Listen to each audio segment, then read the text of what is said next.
Assalamualaikum warahmatullahi wabarakatuh. Bismillahirrahmanirrahim. Alhamdulillahi hamdan katsiran tayyiban mubarakan fihi kama yanbaghi li jalali wajhika wa li 'azimi sultanik. Allahumma salli ala sayyidina Muhammadin abdika wa rasulika nabiyil ummi wa ala alihi wa sahbihi wa sallim. Nawaitu ta'alluma wa ta'lim wa tadhakkura wa tadhkir wa naf'a wal intifa' wal ifadah wal istifadah wal hatha ala tamasuki bi kitabillah wa sunnati rasulih wa du'a ilal huda wa dalalah alal khair ibtigha'a wajhillah wa mardatihi wa kurbihi wa thawabihi lillahi ta'ala. Allahumma barik lana fi Rajab wa Sya'ban wa balighna Ramadan. Yang berusaha Tuan Pengacara Majlis, yang saya hormati para pegawai ahli jawatan kuasa Masjid Al-Islahiyah Kuang, seterusnya tuan-tuan guru, para alim ulama, para habaib, muslimin muslimat, hadirin hadirat, tuan-tuan puan-puan, moga-moga dirahmati Allah sekalian. Malam ini saya diminta menyampaikan satu tajuk, iaitu fitnah akhir zaman. Hadirin hadirat sekalian, apa tanda burung perpat di atas pagar riuh terdengar? Apa tanda kiamat dekat? Salah dan benar tertukar-tukar.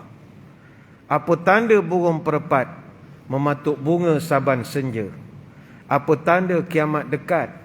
Memegang agama laksana bara. Apa tanda burung perpat terbang rendah hinggap di para? Apa tanda kiamat dekat?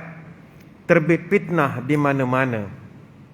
Apa tanda burung perpat terbang berarak saban senja? Apa tanda kiamat dekat? Fitnah semarak sudah biasa.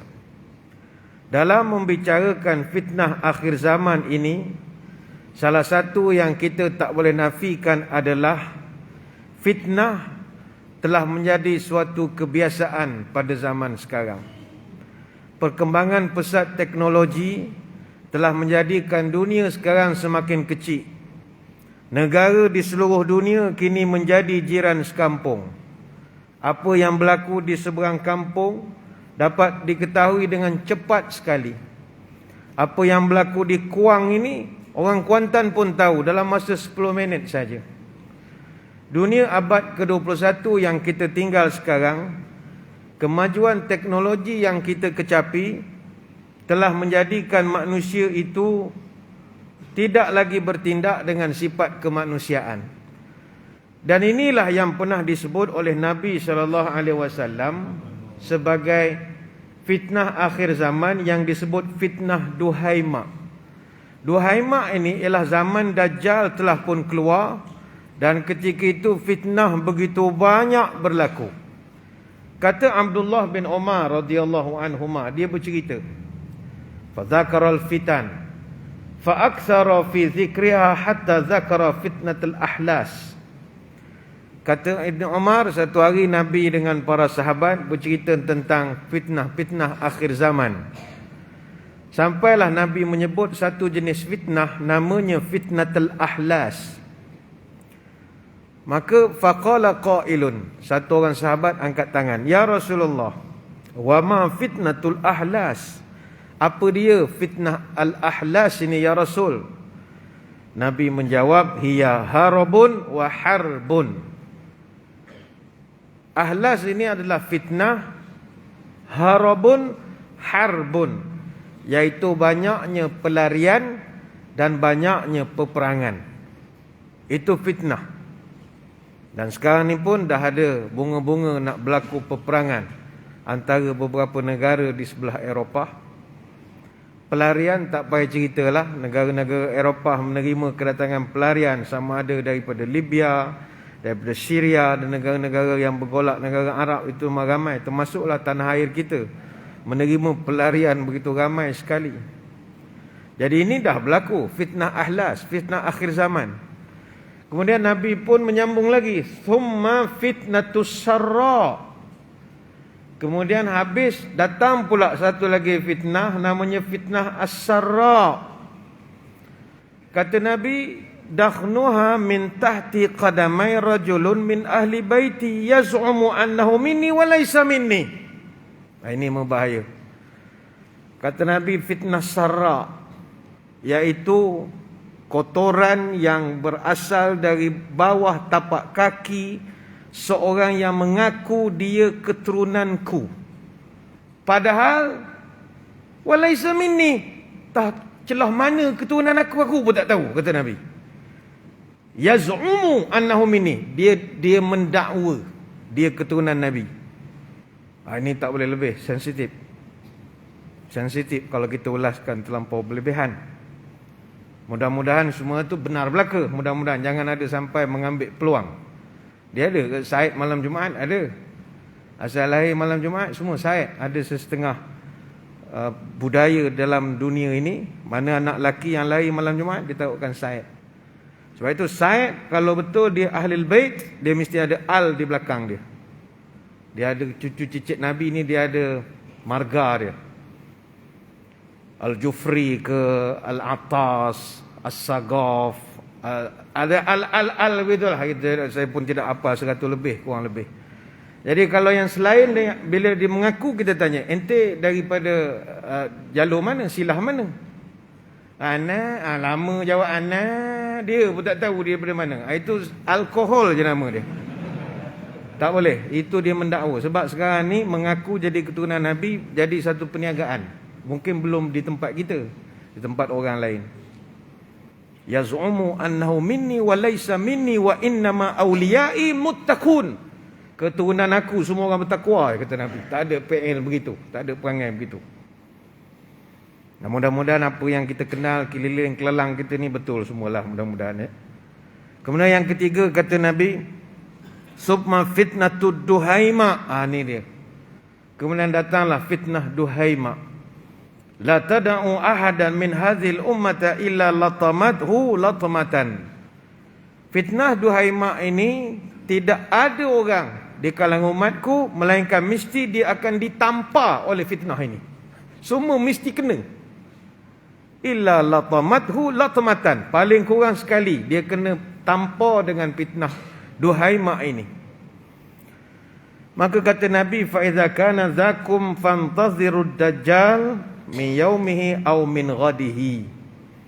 Kalau fitnah duhaima itu sudah datang, maka kamu tunggulah kedatangan Dajjal, sama dia datang pada hari itu atau pada hari esoknya. Hadis riwayat Abu Daud. Para ulama membahaskan apakah yang dimaksudkan fitnah duhaima, fitnah yang sangat dikhawatiri berlaku pada akhir zaman. Kebanyakannya berpandangan fitnah duhaima ini adalah viral dan juga cerita palsu. Siapa di kalangan tuan-tuan puan-puan hidupnya tak pernah diviralkan? Semua orang kena. Latamathu latmatan. Mesti satu kali dia pernah. Hatta majlis kita malam ni, duduk di Kuang, Sungai Buloh, Selangor. Tapi sebab kamera sampai 2-3, sampai orang negara lain pun menengok.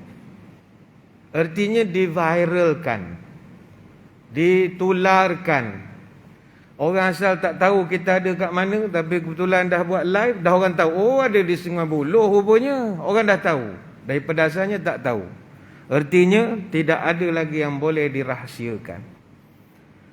Dan dimaksudkan duhaima ini juga adalah cerita-cerita palsu yang wujud dek kerana masalah viral ini tadi. Sebab itu hadirin hadirat, fitnah akhir zaman yang kita takut, yang membawa kepada munculnya Dajjal, adalah bila terlampau banyak cerita-cerita palsu yang berlegar di sekitar masyarakat. Cerita-cerita yang merosakkan masyarakat. Kalau kita tinjau sejarah, bangsa kita ni jadi rosak semua kerana cerita palsu. Percayalah. Rujuk balik sejarah. Sekuat-kuat Melaka dulu jadi jatuh sebab cerita-cerita palsu inilah. Yang kita tak tahu betul ataupun tidak, tapi seronok untuk dijaja kisah-kisah itu. Kalau kita kaji kenapakah Laksmana Hang Tuah itu dititah bunuh? Apa sebab? Kerana berita palsu. Patih Kermawijaya, dia memviralkan cerita kononnya Hang Tuah bermukah dengan dayang istana. Dia buat cerita. Tu kalau dalam versi P.Ramlee, iaitu filem Hang Tuah P.Ramlee tu katanya tak dibenarkan tayang lagi sebab merosakkan sejarah. Dia katanya dia bermukah dengan Melo, anak kepada Adiputra, maha guru dia di Gunung Ledang. Tak tahu datang mana versi itu. Nyanyi lagu Oh Kesuma Jiwa Mari Obati bagai-bagai. Akhirnya dia berjumpa semula dengan Melo di istana. Patih Kermawijaya nampak. Lalu dia telah mengadu kepada Tuanku Sultan. Sultan telah titah bunuh Hang Tuah kerana cerita palsu. Tapi nasib baiklah bendara Melaka ni cerdik. Dia sembunyikan Hang Tuah di Ulu Melaka. Kat mana Ulu Melaka? Ulu Melaka ni satu cerita geografi yang luas pula lah ya. Kalau orang membayangkan Kesultanan Melayu Melaka tu besar negeri Melaka saja, maka tak sepatutnya begitu. Melaka ni begitu luas, dia empire. Jadi tak tahulah Hulu Melaka ni di mana kedudukannya, wallahu alam. Sebab kat Langkawi pun ada juga Ulu Melaka. Ada Langkawi pun ada Ulu Melaka. Kemudian berlakulah peristiwa yang kita tahu, disorokkan, tapi nasib baiklah disembunyikan, Hang Jebat mengamuk dan the rest was history, kita tahu. Tapi startnya dengan cerita palsu, fitnah. Begitu juga Hang Nadim. Hang Nadim, kenapakah dia dibunuh? Kerana berita palsu. Masyarakat orang asli di Tanjung Pagar di Singapura ketika itu, Temasek, mereka diserang dengan ikan todak. Ikan todak yang bahasa Inggeris swordfish. Dan ikan itu pula menyerang ke pantai disebabkan oleh sumpahan Tun Jana Khatib. Tun Jana Khatib ini seorang ulama yang dititah bunuh oleh Seri Maharaja Temasek. Jadi dia sebelum dia mati dia sumpah ikan-ikan todak akan serang Temasek, serang Singapura. Mungkin tuan-tuan yang orang sains kata mengarut cerita ni ustaz, tak lah cerita main ikan terbang pula apa semua ni. Kalau cerita ni mengarut sampai sekarang takkan ada nama Khatib Camp di Sembawang Road. Orang Singapura tu lagi moden pada tuan-tuan. Dia pun mengabadikan nama tu sebagai salah satu nama camp tenteranya di Sembawang Road, Khatib Camp. Jadi Hang Nadim ni budak cerdik. Dicadangkan supaya ditanam pagar batang pisang dekat Tanjung Pagar yang tempat kereta api Tanah Melayu kita hari tu. Sebab itu bila ditanamkan batang pisang tu sampai sekarang dipanggil Tanjung Pagar sebab dipagarkan dengan batang pisang. Jadi disebabkan para pembesar melihat Hang Nadim ni baru budak. Kalau baru kerja tu grade 41 lah kalau kita. Tapi dia punya brilliant, dia mengalah ke orang 52, 54 justasi ni. Macam mana budak ni cerdik sangat. Bahaya ni, young cadet ni bahaya. Jadi takut dia akan potong kona, naik pangkat apa semua. Pegawai-pegawai tinggi bawa tengah laut, ajak mancing, campak dia tengah laut begitu je. Akhirnya dia mati lemas. Bayangkanlah. Semuanya berpunca daripada cerita-cerita yang dibuat. Oh dia ni kalau kau tak jaga dia akan naik pangkat ni. Cerita-cerita ni menyebabkan orang jadi marah. Akhirnya ambil tindakan bunuh. Sekali lagi mungkin orang muda-muda mengarut cerita ni Ustaz An-Nadim, mana wujud An-Nadim. Wujud ataupun tidak, tapi kalau dari segi sejarah pergi ke Batam. Batam tu dia punya airport dia masih lagi Bandara Hang Nadim Batam. Dia kekalkan nama Hang Nadim itu. Begitu juga saudara-saudari sekalian. Berdasarkan sejarah, kenapa kerajaan Melayu sepanjang tebing Sungai Muar dan Sungai Johor hilang sampai sekarang? Tak ramai orang mengetahui bahawa selepas Melaka tunduk kepada Portugis, Sungai Johor telah jadi pusat pemerintahan terpenting Kesultanan Melayu. Semua pindah. Tidak pernah Sultan Melayu ni tutup, tak pernah. Dia akan pindah. Jadi dari Melaka pindah ke Johor, pemerintahan Kesultanan Johor di Sungai Johor bermula tahun 1529 sampai tahun 1718. Maknanya kira-kira 129 tahun. Ada 11 orang sultan yang memerintah. Bermula Sultan Alauddin Rayyan Shah yang kedua sampailah Sultan Abdul Jalil Riayat Shah yang keempat. Baik itu orang Melayu dia tak pernah hilang raja. Sampai timbul kata-kata bertali ke Siak, bertuan ke Minangkabau, beraja ke Johor. Beraja ke Johor zaman itu. Tapi mana pergi semua sultan sepanjang tebing Sungai Muar ini? Dia hilang begitu saja. Walaupun dia orang memerintah 129 tahun, 11 orang sultan. Mana perginya? Sultan-sultan ini majoritinya mangkat dibunuh. Kenapa dibunuh? Mulut, cerita, viral, fitnah. Tak tahu ujung pangkal, rakyat memberontak bunuh saja. Sultan Alauddin Riayat Shah yang kedua, mangkat dibunuh di Aceh. Sebab sampai berita palsu kononnya dia telah bantu kerajaan Aru yang terletak di pantai timur Sumatera Utara semasa serangan Aceh. Tahun 1564, Sultan Alauddin Al-Qahar daripada Aceh serang Aru, dihalau semua orang Johor. Bermula daripada situ, suhu politik panas. Bergaduh, akhirnya sampai peringkat membunuh. Sultan Abdul Jalil Riayat Shah yang keempat, mangkat dibunuh di Kuala Pahang. Yang tikam dia Laksamana Nakhoda Sekam. Kerana apa? Kerana kononnya Sultan Jalil nak bina kerajaan untuk serang Sultan Abdul Jalil Rahmat Shah ataupun Sultan Johor yang ke-12. Orang buat cerita. Bergaduh sampai peringkat bunuh. Raja Johor makamnya di Pekan, Pahang. Bayangkanlah sampai ke Pekan dia terpaksa berundur. Sultan Alauddin Riayat Shah, Sultan Melaka ke-7, mangkat diracun di Pagoh tahun 1488 sebab berita palsu. Sampai sekarang makamnya masih ada. Tuan-tuan pergi ke Pagoh, lalu ikut ada kompleks sukan Pagoh itu, masuk ke dalam tepi tebing sungai ada satu masjid, Masjid Sultan Alauddin Riayat Shah, Sultan Melaka ke-7. Maka sebab itu saya sebut di awal tadi, fitnah akhir zaman itu adalah fitnah itu sendiri. Fitnah akhir zaman adalah fitnah itu sendiri. Ya orang buat. Kita sehari dua ni kalau buka internet ke, buka Instagram ke, buka apa sajalah, Facebook, fitnah saja dalam tu. Tapi kita tak tahu betul tu betul tidak. Tak tahu ni betul ke tak betul. Semuanya, kalau kita cenderung setujulah. Kalau kita tak suka, kita tak sukalah. Tapi semuanya dalam bentuk fitnah. Kalau kita kaji lagi sejarah, kenapakah berlaku pembantaian revolusi sosial Sumatera Timur pada 3 Mac 1946? Orang muda-muda kena ingat, sebelum tahun 1946, kita mempunyai sultan yang begitu ramai di Sumatera. Tapi 3 Mac 1946 telah menghapuskan secara total Kerajaan Kesultanan Melayu di Langkat, Deli, Serdang, Asahan, Batu Bara, Bilah, Kota Pinang, Kuala Lidung, Simalungun dan kerajaan-kerajaan Tanah Tinggi Karo. Sekarang nama-nama tu hanya tinggal nama kampung saja di Selangor ini. Lari semua ke sini. Mana pergi raja-raja itu? Dihapuskan total 100%. Pergi sana pun sekarang dah tak ada lagi dah. Kenapa boleh hancur jadi debu begitu? Fitnah. Sebab itu tuan-tuan, fitnah ni habis. Kalau dia dah datang, habis semua. Nak bangkit balik tak dapat. Hatta dalam sejarah Rasul SAW sendiri menghadapi suasana fitnah memfitnah begitu teruk sekali.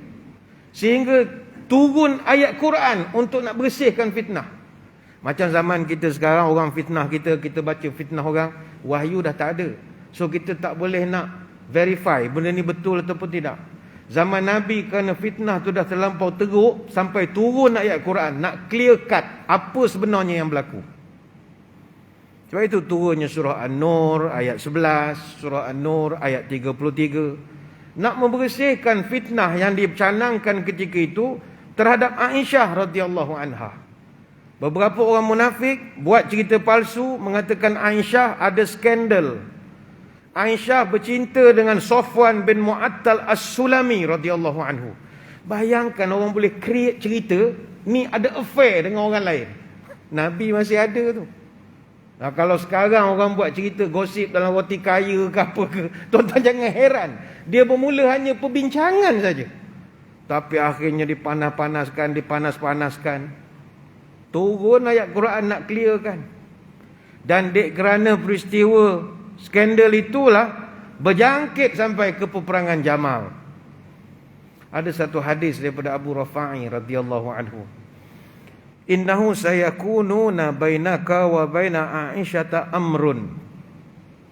Nabi pernah cakap pada Sayyidina Ali, wahai Ali, satu hari nanti antara engkau dengan Aisyah akan ada satu isu. Engkau dengan Aisyah akan ada satu masalah. Ali terkejut. Ana ya Rasulullah. Saya ke ya Rasulullah? Kata Nabi, na'am. Ya, engkau akan ada problem dengan Aisyah. Maka kata Ali, fa ana ashqahum ya Rasulullah. Maka Nabi kata, kalau begitu aku akan celakalah ya Rasulullah. Maka dijawab oleh Nabi, la walakin idza kana zalika fardudha ila ma'maniha. Kata Nabi, jangan. Kalau benda itu terjadi nanti, engkau kembali ke pangkal jalan, kata Nabi. Hadis Musnad Imam Ahmad. Jadi perang Jamal ini dia berlaku pada 11 Jamadil Akhir tahun 36 Hijrah. Yang mengambil masa peperangan paling pendek, tak sampai sehari. Tetapi apa puncanya? Puncanya daripada kes skandal dengan Safwan bin Mu'attal. Dia kesnya begini. Bila orang dah mulut, contoh kita lah, WhatsApp dah viral di dalam grup, apa semua orang dah forward, kata isteri Nabi dah ada affair dengan ni. Jadi benda tu dah panas. Nabi pun dah macam terkesan juga. Akhirnya datang Sayyidina Ali, nasihatkan, ya Rasulullah, saya cadangkan cerai je Aisyah ni. Dia dah jadi liability. Dia dah jadi beban untuk kita nak memikirkan hal dia. Ceraikan je, ramai lagi orang boleh kita kahwin. Ali mencadangkan benda yang bagus untuk kesenambungan survival politik dan bagai-bagai. Apa nak tanggung beban nak menjaga dia ni? Ceraikan je. Percakapan Ali itu didengari oleh Aisyah. Jadi Aisyah bila dengar, dia kecil hati sungguh. Itu yang membawa kepada rentetan perang Jamal. Ini kita pun tidaklah nak elaborate lebih-lebih. Sebab kata orang tua-tua ni, cerita hal orang tua-tua, kita budak-budak jangan campur sangat apa hal yang sebenarnya. Tapi itulah puncanya kerana gosip, fitnah, efek. Kaji sejarah lagi. Mengapa Sayyidina Osman bin Affan radhiyallahu anhu mati dibunuh? Apa sebab? Tahun 35 Hijrah, Osman dikepung oleh pemberontak Ghafiqi dan juga Sudan. 40 hari dia kena kepung. Start daripada bulan Ramadan sampai bulan Zulhijjah. Para pemberontak yang buat kepungan di rumah dia, beri dia dua pilihan saja. Letak jawatan atau kami bunuh. Ini style zaman dulu. Zaman sekarang suruh letak jawatan pakai Facebook je. Letak jawatan. Tak ada komen, semua suruh letak jawatan. Dulu letak jawatan atau kami bunuh. Osman kata lawan lah. Lawan tetap lawan, aku buat salah apa? Akhirnya Osman wafat, meninggal sebagai seorang syahid pada hari Jumaat 18 Zulhijjah tahun 35 Hijrah. Umur 82 tahun. Ketika dia diserang, dia sedang membaca Quran dan dia dikebumikan di makam Baqi' di Madinah. Apakah pertuduhan yang rakyat tuduh kepada Osman ketika itu? Pertama, Osman dituduh tidak pergi dalam perang Badar dan Bai'atul Ridwan. Seolah-olah dia lari daripada perjuangan. Yang kedua, mereka menuduh Osman ni kejam terhadap Abu Darda kerana mengambil tindakan buang daerah dan juga zalim kerana buang daerah kepada Abu Zar Al-Ghifari radhiyallahu anhu. Begitu juga Osman dikatakan menolak sunnah Nabi sebab tidak suka melakukan solat qasar ketika musafir. Dia juga dituduh buat kerja bid'ah kerana membakar Quran yang telah dikumpulkan sebelum ini. Begitu juga dia dituduh sebagai orang yang menjadi penyebab hilangnya cincin cop mohon Rasulullah sallallahu alaihi wasallam. Begitu juga dia dituduh menggunakan harta benda negara untuk memberi imbuhan dan ganjaran kepada ahli keluarganya sendiri. Dan dia dituduh untuk melakukan diskriminasi dan kronisma kerana melantik ramai ahli keluarga dia dalam pemerintahan, entah dalam JLC ke dalam apa, saudara dia semua. Orang marah bila timbul cerita ini. Dibakar lagi. Yo, ditiup lagi. Kasih angin cantik punya. Orang dulu bunuh ya. Baik itu hati-hati. Sama juga mengapa Iraq dalam sejarah moden, Iraq dijajah. Why? Dipitnah memiliki weapon of mass destruction yang tak pernah wujud pun. Dipitnah oleh kerajaan Amerika memiliki senjata pemusnah besar-besaran. Maka inilah dia yang kita khawatiri. Apatah lagi kita pula orang Malaysia ni, memang bab-bab viral, fitnah ni champion betul. Tak tahu betul ke tidak. Apa sebab? Kerana orang Malaysia diiktiraf sebagai bangsa yang paling kuat main handphone di dunia. Ya, orang Malaysia. Orang Malaysia paling kuat main handphone. Lepas itu masa banjir yang kemarin, banyak kawasan banjir tak ada api, tak ada air. Orang tak kisah sangat. Jangan tak ada handphone, tak ada wifi. Mati berdiri. Sebab itu di pusat penyelamatan banjir, antara sedia wifi. Sebab tu nak buat live, nak apa, nak minta bantuan, Mayday. Orang kita kuat main handphone. Dalam konteks Malaysia, perangkaan demografi untuk suku tahun pertama, tahun 2020, penduduk Malaysia lebih pada 32 juta. Tapi handphone yang didaftarkan bawah SKMM ada 37 juta unit. Artinya handphone lebih ramai pada orang di Malaysia sekarang. Tuan-tuan yang datang ni 100% bawa handphone. Apa sebab? Bukan nak main, nak MySejahtera. Sebab sekarang dah tak boleh tulis pakai tangan. Kena MySejahtera. Dan paling mengejutkan, ada seramai 198,286 orang Malaysia yang guna 5 handphone. Saya tak boleh bayang macam mana dia ada 5 nombor. Ini mesti ramai dia girlfriend lah. Kalau dah banyak mesti girlfriendnya. Apa sampai 5? Bodyguard tuanku baru 2 ya, baru. Ini 5. Wah, ini memang jinggu betul ni kalau 5 ni. Dalam kereta 1, kopi 1, 5 handphone. Dan seramai 258,938 orang Malaysia ada 4 handphone. Seramai 849,795 orang ada 3 handphone. Seramai 6.77 juta orang ada 2 handphone. Dan 20.25 juta yang memiliki 1 handphone. Macam tuan-tuan lah, saya kira tuan-tuan ni 1 je lah handphone. Sekarang ni kalau nak cari orang yang tak ada handphone, itu dah rare. Orang ni dah jadi, boleh masuk rekod lah. Kita dah jadi ahli sejarah dah orang ni. Boleh dimuziumkan dia ni. Boleh hidup tak ada handphone. Dulu ramai orang tak ada handphone. Saya ramai jumpa orang tak ada handphone. Tapi lala kita terpaksa aku kepada suasana semasa. Sebab kita nak scan MySejahtera. Yang orang nak ke Mekah, kena iktamarnanya dengan macam-macam apps. Terpaksa aku. Tapi saya ada juga jumpa orang yang masih lagi guna Nokia 3310. Ada. Yang masih guna yang telefon-telefon, tak ada WhatsApp ni. Saya tanya kenapa tukar? Saya nak kurangkan membawang, dia kata. Sebab kalau kan handphone zaman dulu skrin kecil, kita boleh type message 100 perkataan je. Sekarang kan no limit, scroll. 3 kali tarik boleh baca lagi. Jadi fitnah tu lagi senang nak dihantarkan. Cuba skrin je penyonit macam handphone kita zaman sekolah dulu. Tak banyak nak cerita, main game ular gitu.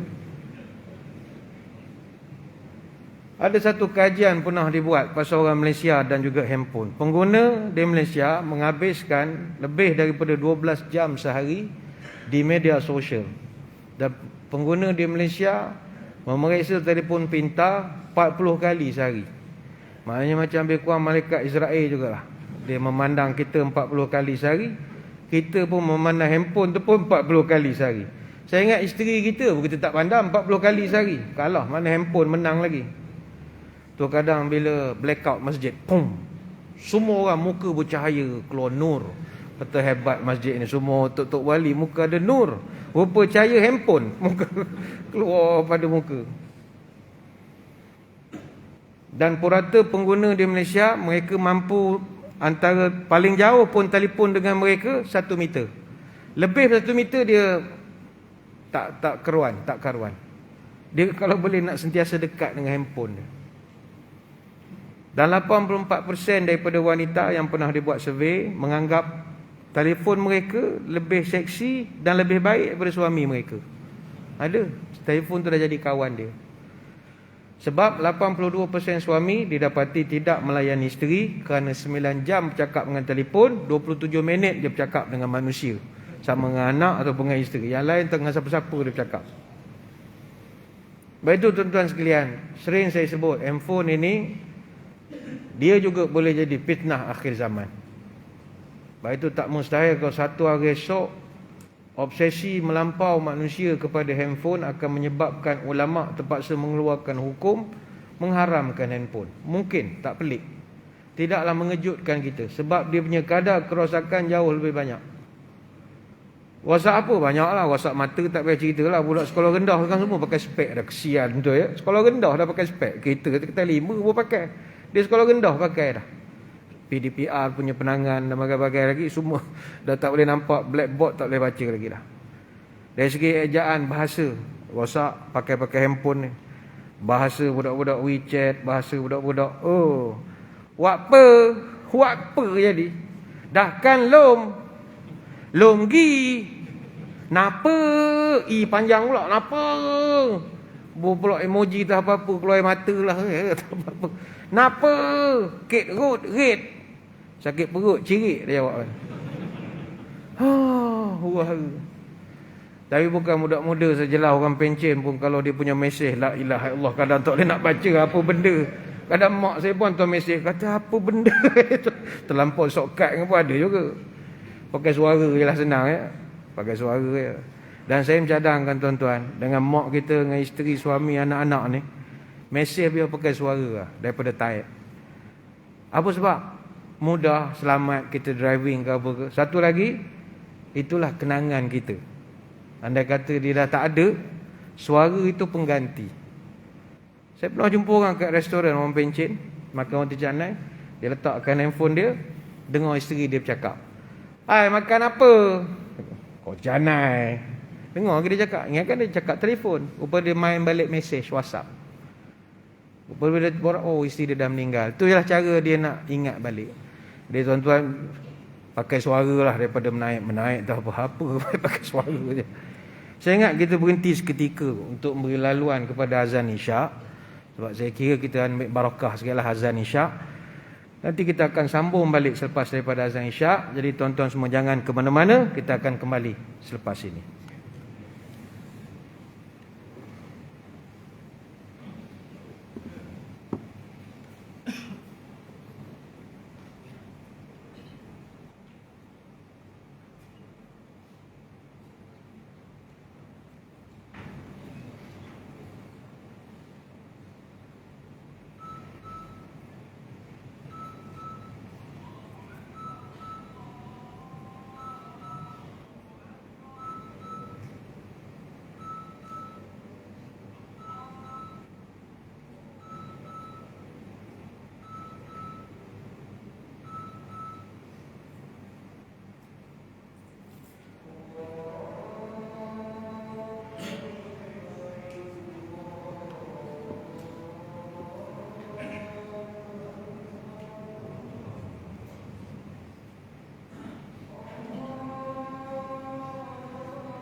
Muslimin muslimat yang dirahmati Allah sekalian, kita kembali di dalam ceramah agama anjuran Masjid Al-Islahiyah Kuang ini.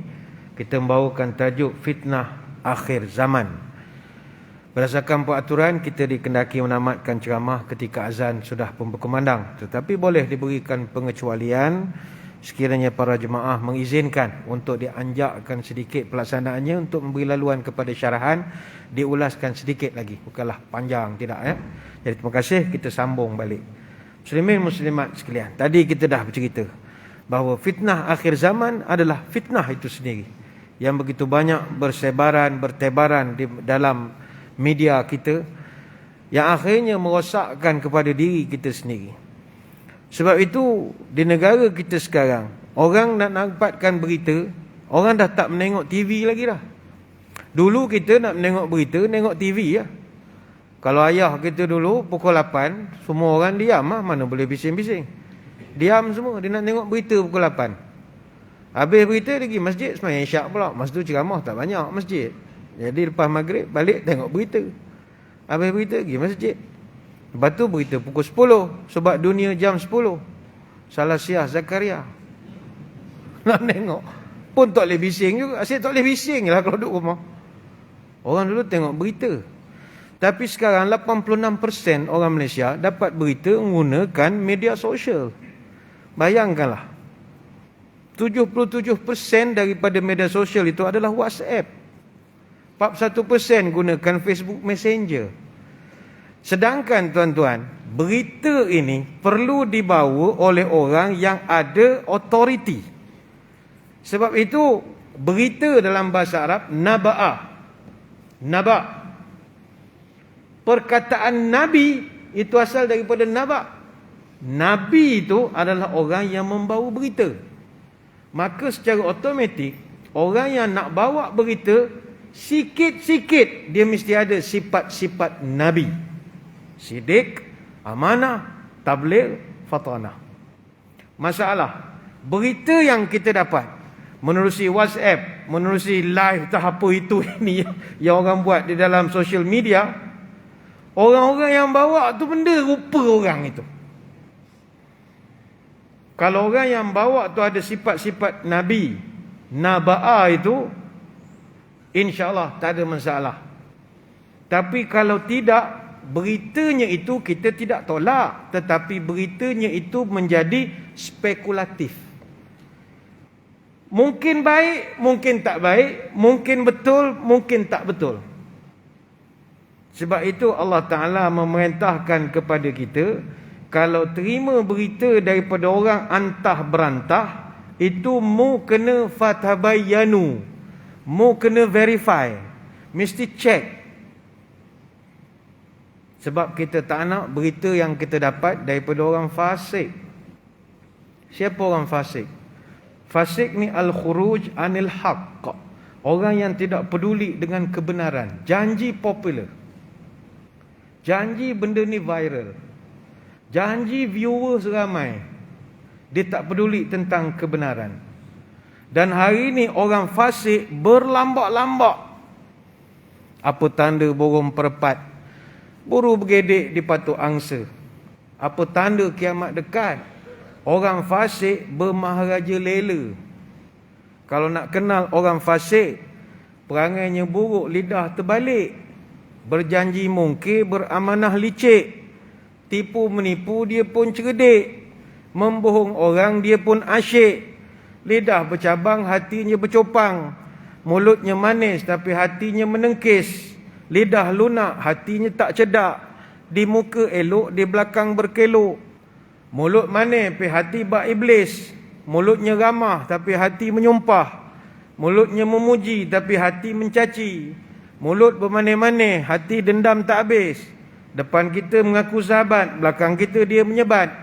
Ini orang fasik. Sebab itu dalam Quran, 54 kali Allah Ta'ala ulang kalimat fasik. Dalam bentuk nouns, dalam bentuk isim 44 kali, dalam bentuk verb, kata kerja, fi'il, sebanyak 10 kali.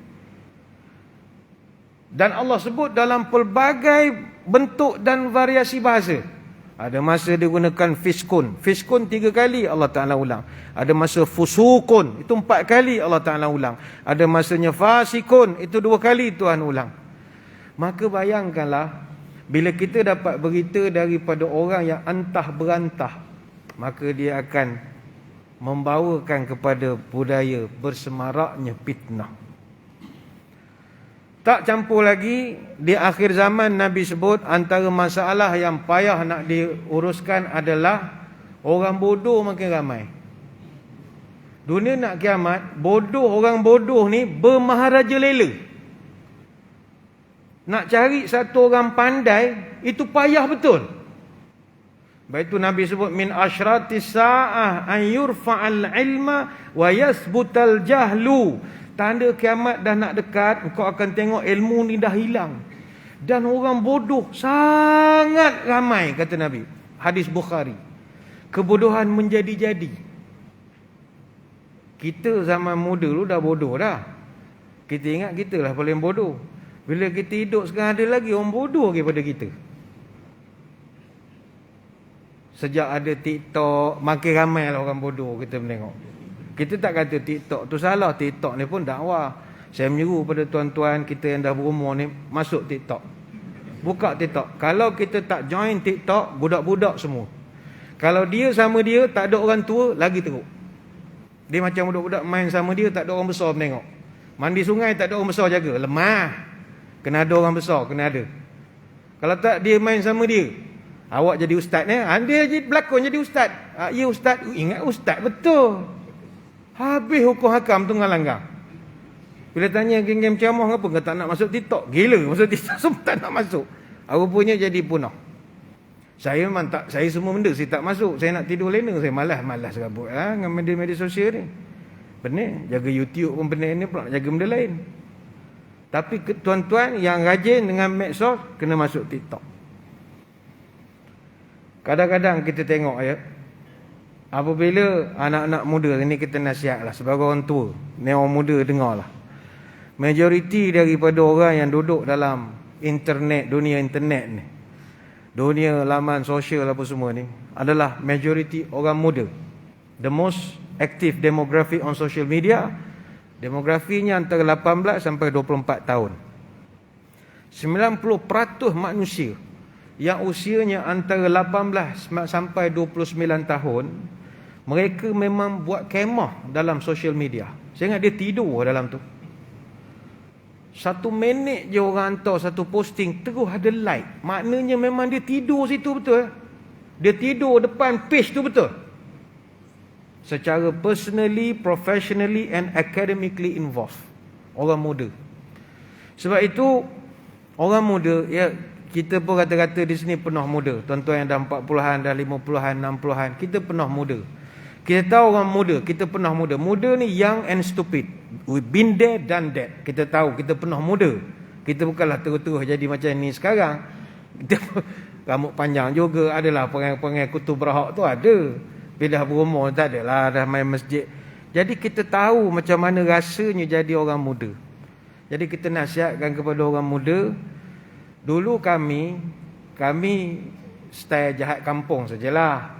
Tapi kehidupan kita normal. Maksudnya kita petang main takraw.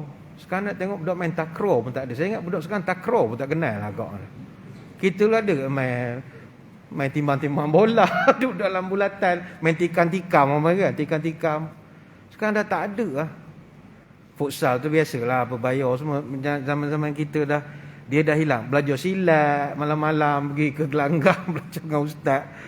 Dia dah hilang benda itu. Dia melepak kedai mamak, kedai hipster, betul. Kehidupan tu sudah jadi lain. Tapi kita nak beri nasihat, jangan sampai tak jaga diri.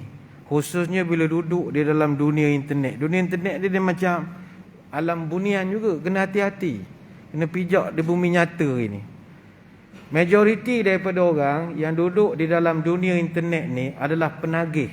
Bukan penagih dadah, penagih social currency.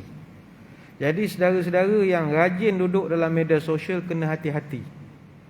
Sebagaimana kita berhati-hati jumpa orang yang menagih, di luar orang nagih dadah, kita kena hati-hati. Kan dia buat perangai, dia tak sedar diri, Dalam media sosial pun kena hati-hati. Ramai penagih. Tapi bukan penagih dadah, penagih social currency.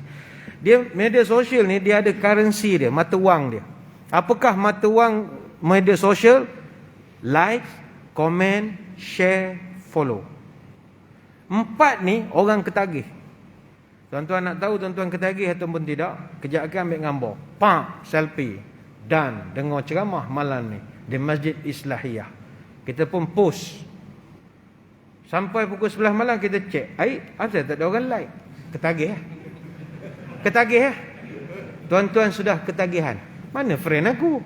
Friend kat 5,000 seorang abuk tak like. Kan ada benda tak kena. Dia dah tak boleh tidur. Kan dia tak kena malam ni. Kena hack dah aku ni. Itu dah ketagih lah namanya. Bagi kita yang glamour-glamour ni pula, send. Asal tak ada orang share. Asal tak ada orang tag. Ini semua budaya ketagih social currency. Sebab itu saya nasihat baiklah pengurusi buka majlis biasa-biasa saja. Kalau ada setengah pengurusi kepada para penonton jangan lupa like, share, like. Ingat jual benda. Ceramah kan? Jangan lupa like, share. La ilaha illallah. Jangan ketagihan begitu sangat. Macam ketagih sangat. Cakap 10 minit cuma share. Ceramah teruk sungguhlah ceramah begitu. Tu ketagih namanya. Dan adik-adik kena ingat, duduk dalam dunia maya internet ini, 40% daripada stres di social media adalah online harassment. Memalukan, mengutuk. Saya ingat tuan-tuan yang di Kuang pun tahu benda yang saya sebutkan ni. Kadang ada benda yang bersifat micro moments, tapi become macro problems. Dia kena share je. Detik-detik personal kita dengan ahli jawatankuasa, apa semua. Ambil gambar, adalah kedalui seorang dua pergi share ke grup lain, share ke grup, pup, masuklah Facebook. Orang satu Malaysia kutuk berjemaah. Padahal tu momen kita je. Makan durian dengan kawan-kawan, personal moment. Tapi bila pencela maya di luar sana tahu, kutuk berjemaah. Mana SOP, mana itu. Kita makan 3 je. Ada hak rajin ngantar je. Habis.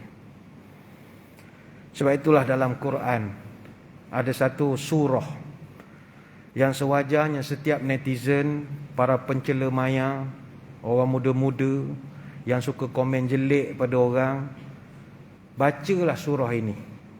Surah ini mampu menggetarkan hati setiap makhluk. Sementara lagi Allah memulakan ceritanya dengan celaka. Wail, kata Allah Ta'ala. Kalau Allah dah panggil celaka, tu marah betul. Sebab Allah ni maha penyayang. Tapi kalau dah panggil celaka, itu marah betul. Apakah ayatnya? Wailul likulli humazatil lumazah. Celakalah bagi setiap pencaci, pengejek, pengecam, pengeji, penganjing. Celaka. Dia memberi komen-komen jelek itu.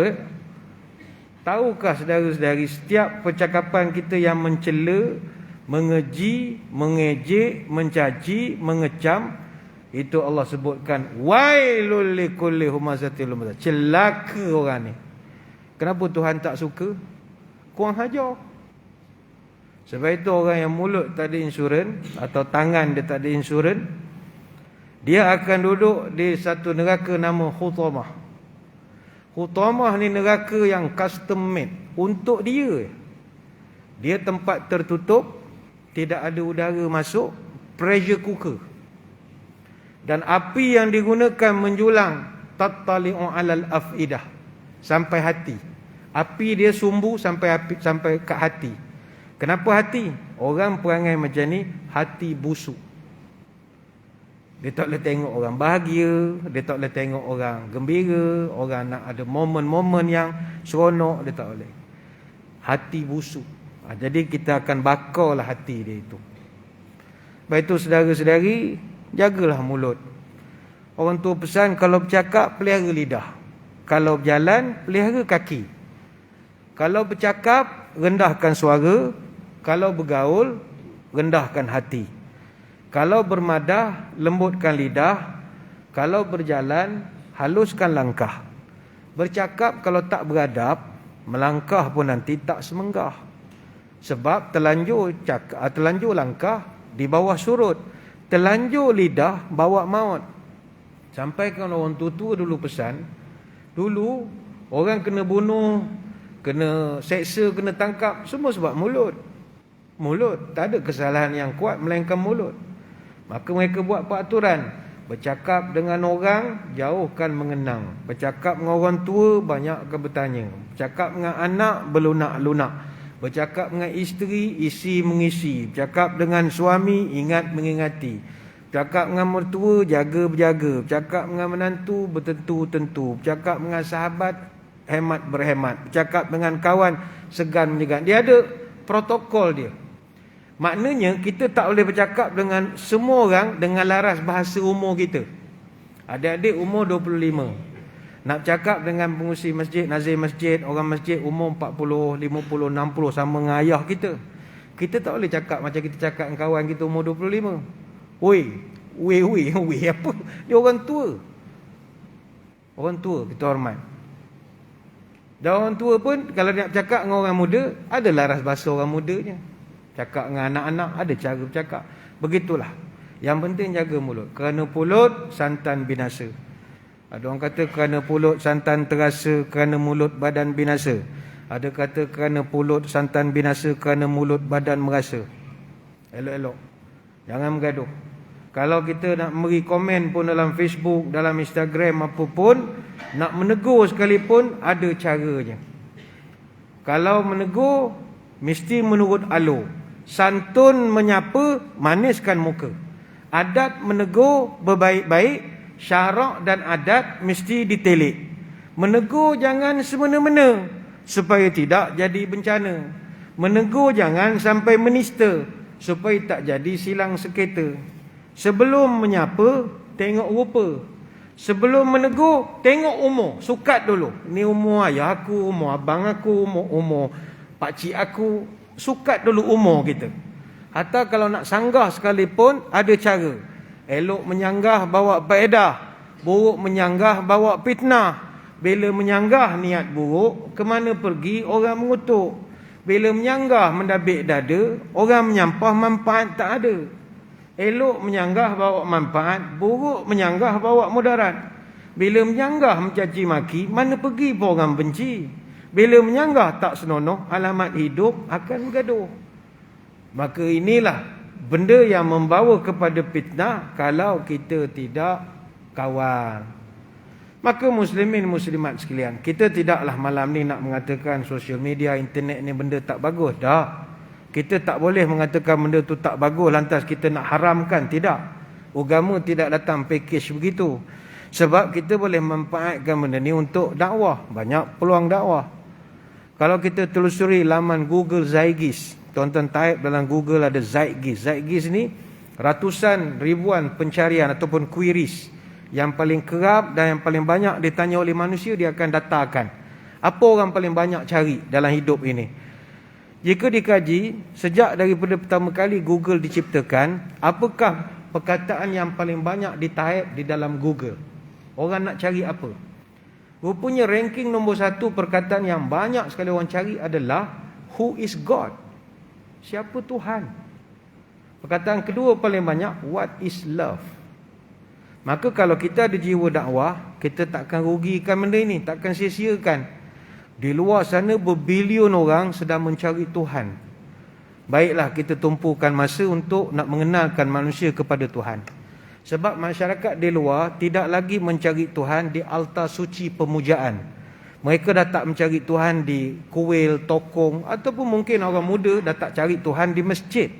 Mereka sekarang mencari Quran di dalam berbilion binary code yang berselerat benang-benang terpilin sistem internet tanpa henti ini.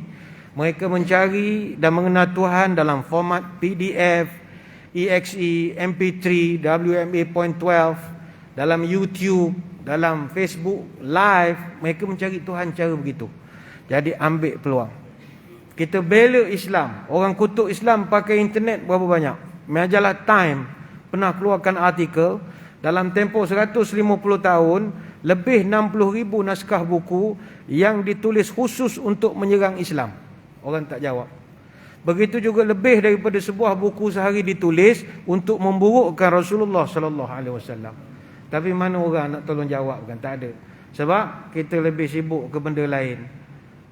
Masak telur mata kerbau je, ambil gambar, perang, makan telur, kicap. La ilaha, tak ada nilai. Tak ada nilai yang boleh menyumbang kepada orang cinta pada Nabi. Tak ada. Tak ada sumbangan. Tak ada weight. Dari segi scholarsnya tu tak ada weight. Bukanlah tak boleh, pergi rugi. Maka buat akhirnya, marilah kita sebagai disimpulkan pertemuan kita pada malam ini. Pertama, kalau nak mengelakkan fitnah, jangan kongsi semua perkara di dalam social media. Jangan kongsi semua perkara. Tak payah sibuk nak tulis semua perkara. Beli sardin, setin pun nak cerita. Pergi kedai beli susu pun nak cerita. Semua benda nak cerita. Tak perlu rekodkan sebab Allah Ta'ala dah assign ada malaikat tolong tulis dah. Tuan-tuan tak payah ambil kerja malaikat ni. Malaikat pula jadi menyampah menengok. Kerja aku dia pula hari-hari nak mantau report apa dia buat. Malaikat dah siap. Tuan-tuan nanti boleh minta soft copy nanti. Pada masyarakat nanti boleh minta soft copy. Kalau hadis bitaqah, hadis terkenal tu. Hadis bitaqah ni, orang yang mengucap 2 kalimah syahadah, dosa je ada 99 gulung, kapet.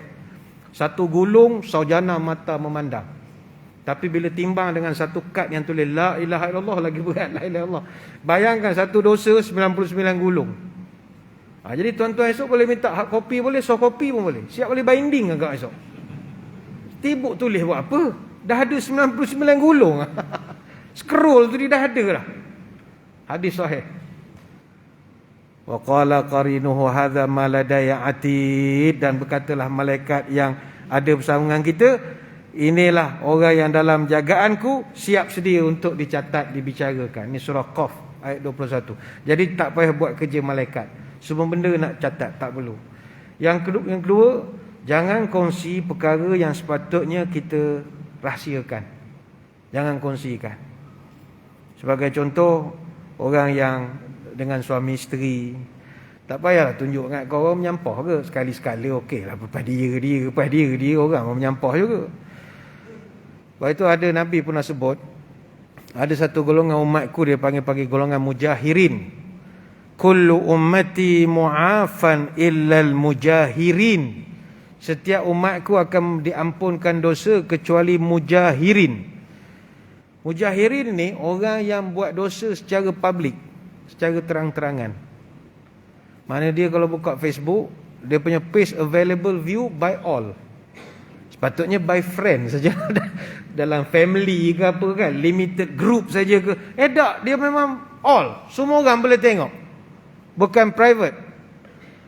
Wa inna minal majanati ayya'mala ar-rajulu bilaili 'amalan thumma yusbiha wa qad satarahu Allah fayaqula ya fulan amiltu barihata kadza wa kadza. Orang yang mujahirin ni, kata Nabi, dia buat dosa pada malam hari. Dah buat dosa, dia tidur. Allah pun tak buka dosa dia. Tapi pagi besok dia pergi cerita kat orang.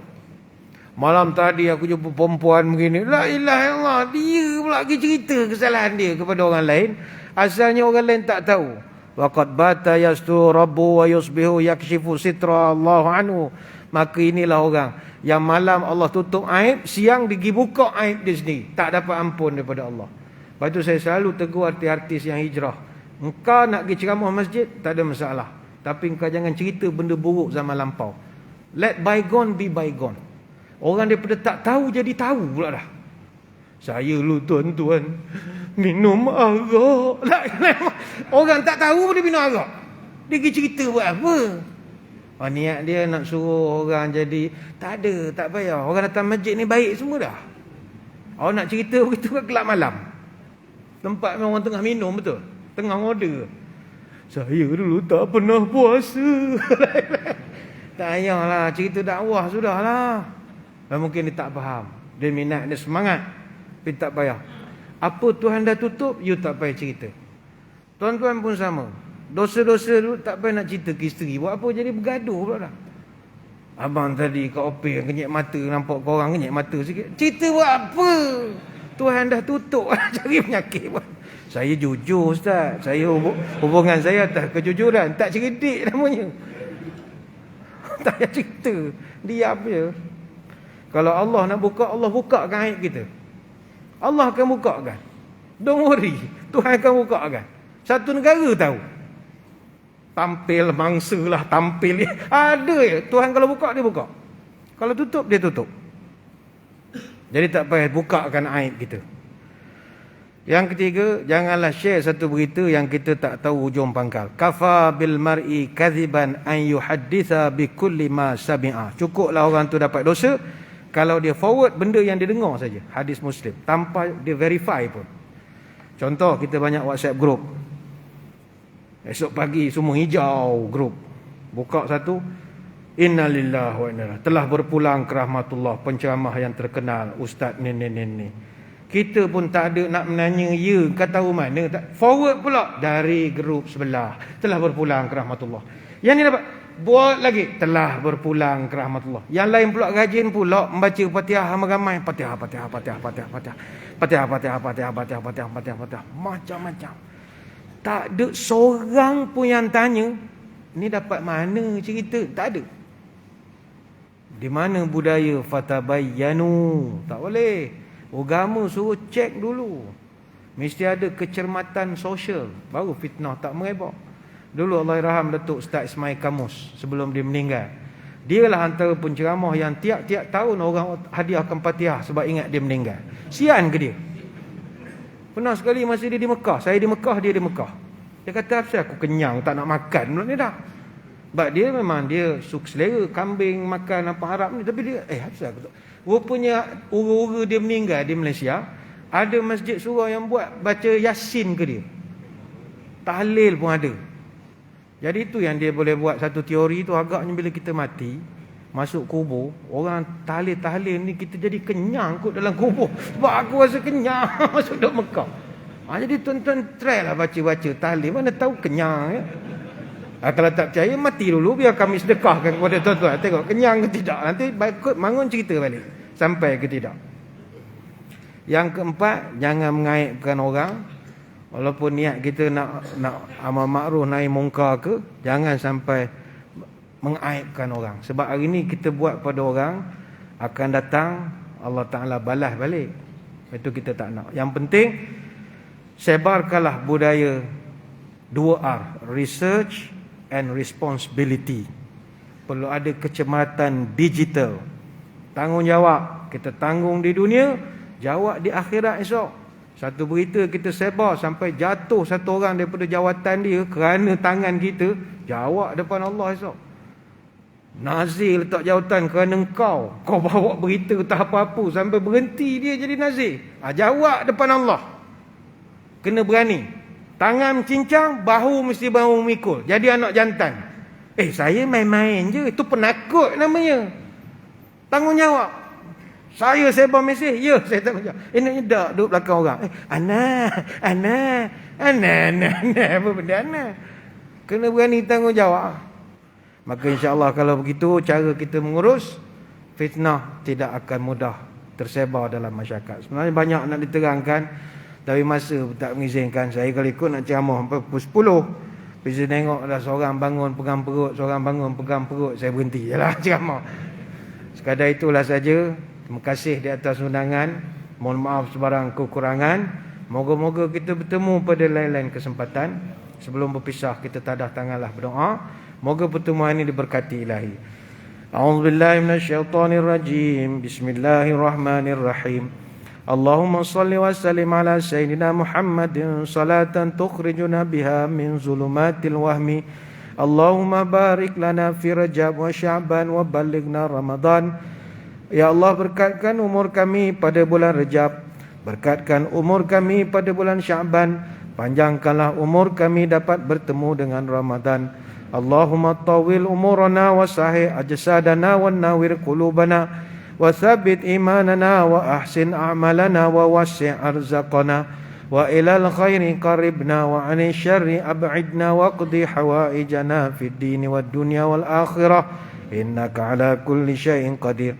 Ya Allah, panjangkanlah umur kami, sihatkanlah tubuh badan kami, terangkanlah hati kami, tetapkanlah iman kami, elokkanlah amalan kami, luaskanlah rezeki kami, dekatkanlah kami dengan kebaikan, jauhkanlah kami dari kejahatan, kabulkanlah segala doa kami, sama ada dalam urusan agama, dunia ataupun akhirat. Subhanakallahumma wa bihamdika, nasyhadu an la ilaha illa anta, nastaghfiruka wa natubu ilaik.